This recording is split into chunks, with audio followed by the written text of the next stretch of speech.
అందరికీ నమస్కారం మిత్రులందరికీ. ఏదైతే హెచ్సియుల విద్యార్థులపై లాఠీచార్జిని జనసేన పార్టీ తీవ్రంగా ఖండిస్తుంది.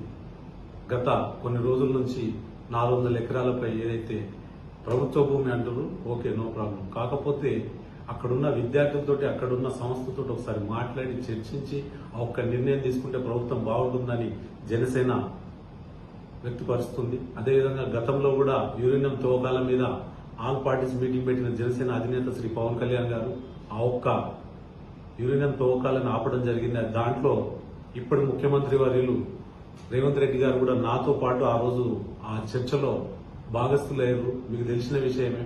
కొన్ని విషయాలు చర్చించి మనం ముందుకెళ్లాలి. ఎందుకంటే ఆ రోజు రౌండ్ టేబుల్ సమావేశం జరిగినప్పుడు ఇమీడియట్ గా ఆ రోజు అసెంబ్లీ ఏదైతే జరుగుతుందో అక్కడ అప్పటి ప్రభుత్వం కేటీఆర్ గారు మంత్రివర్యులు ఆ రోజు మేము ఆ ఒక్క యురేనియం తవ్వకాలను ఆపుతామని చెప్పడం జరిగింది. ఇప్పుడు కూడా నేను మిమ్మల్ని విన్నపించుకుంటుంది ఏంటంటే ముఖ్యమంత్రి వర్యుల్ని రేవంత్ రెడ్డి గారిని తక్షణం ఆ ఒక్క ప్రక్రియని ఆపాలి. ఎందుకంటే అక్కడ జాతీయ పక్షులు ఉన్నాయి, జింకలు ఉన్నాయి, అదేవిధంగా కొంచెం చాలా వరకు ఒక అడవి లాగా ఉంది అక్కడ, చెట్లు కానీ ఇవన్నీ. సో మీరు ఒకసారి ఆలోచించాలి. హైదరాబాద్ కి దగ్గరలో ఉన్నది.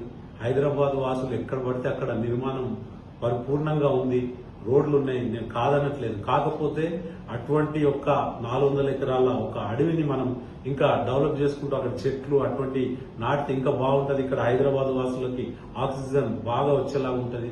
ఎందుకంటే వాళ్ళ ఆరోగ్యాలకి ఆరోగ్యాలు ఏం కాకుండా ఉంటాయని నేను మీ ద్వారా కోరుకుంటున్నాను. ఎందుకంటే గత ప్రభుత్వాలు చేసిన తప్పు మీరు చేయొద్దని నేను ముఖ్యమంత్రి గారిని విన్నపించుకుంటున్నాను. జనసేన పార్టీ యావత్తు తెలంగాణ శాఖ నుంచి.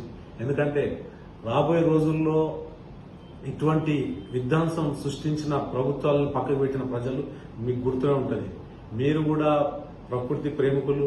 ఎందుకంటే ప్రకృతిని విధ్వంసం చేస్తే మనం చూసుకున్నాం. మీరే అన్నారు అనేక సార్లు, బెంగళూరు చూడండి, అదేవిధంగా మాయనాడ్ చూడండి, ఏ రకంగా విధ్వంసం చేసినందుకు ఈ రోజు అక్కడ పరిస్థితి అని. అటువంటి పరిస్థితి హైదరాబాద్ కు రావద్దని నేను ముఖ్యమంత్రి వర్యులు రేవంత్ రెడ్డి గారిని కోరుకుంటున్నాను.